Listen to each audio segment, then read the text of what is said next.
So I'm 16, I'm a junior in high school, and I'm at Denny's, because that's what you do when you're 16, you're a junior in high school, and you're me.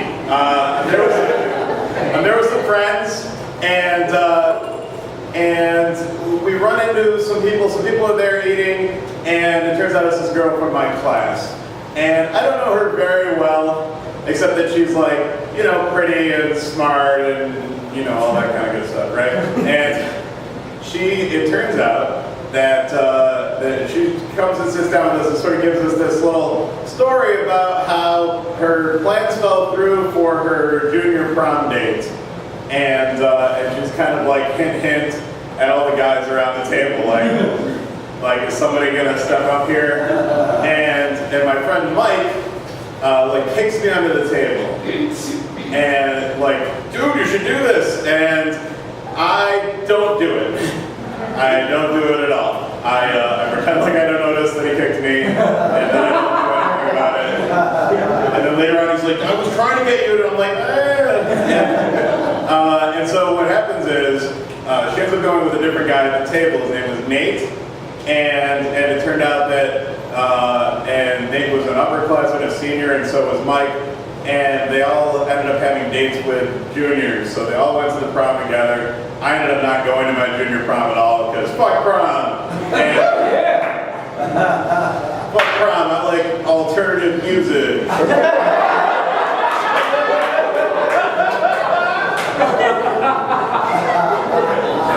Listen to Nirvana in my basement bedroom. So probably exactly what I did. And then, so what happened is, Nate went on this date with a girl, and Mike was there, and Nate kind of ignored her because he was very awkward, and she and Mike ended up hanging out, and then she and Mike ended up dating. And Mike was trying to hook her up with me, he ended up with her. Whatever. Then, the next school year, we were seniors, and I ended up in a study hall with this very same girl. And we became buddies, and then I totally fell in love with her. And she's still dating my friend Mike, who was off at college at that point. And I was, you know, I wasn't an asshole about it or whatever. We were just buddies. But I secretly, you know, really wanted a thing to happen. Never happened. I joined the Army. I came back. I was serving in the Army Reserve, and then she was in her first year of college. And then we ended up catching up and having dinner, and me going out to Tennessee. And then we sort of had this weird non-affair where nothing was really happening, but she was saying a lot of really nice things to me. And let me remind you, I had just gotten out of basic training for the Army. So, suffice to say, I did not look like I look right now.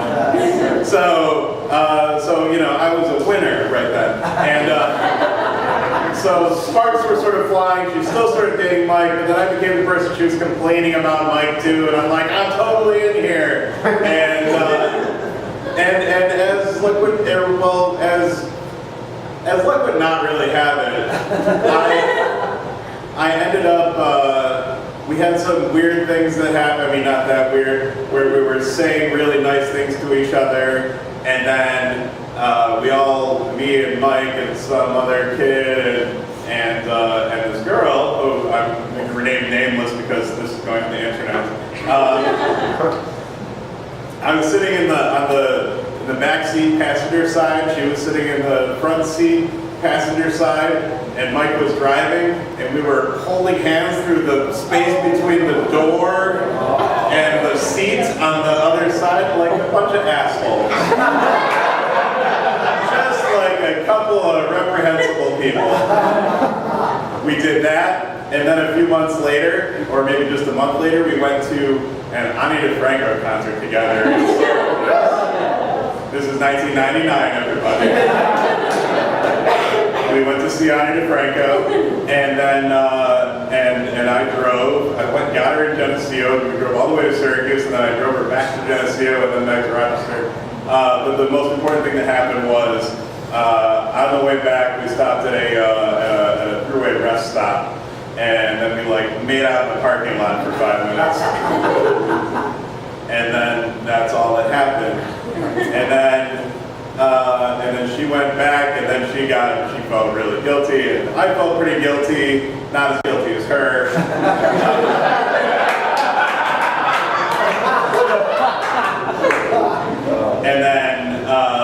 And then we kind of called it quits. She ended up dumping Mike on her own terms another year later after we weren't really seeing each other anymore. And this whole thing came out in a weird way, and I ended up not being friends with Mike anymore to this day.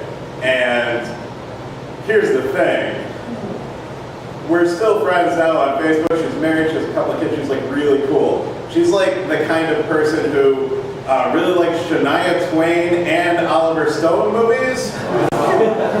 She's the kind of person who, if she knows you well enough, she'll grab your hand and put it on the top of her head so you can feel that she's got a weird flat spot on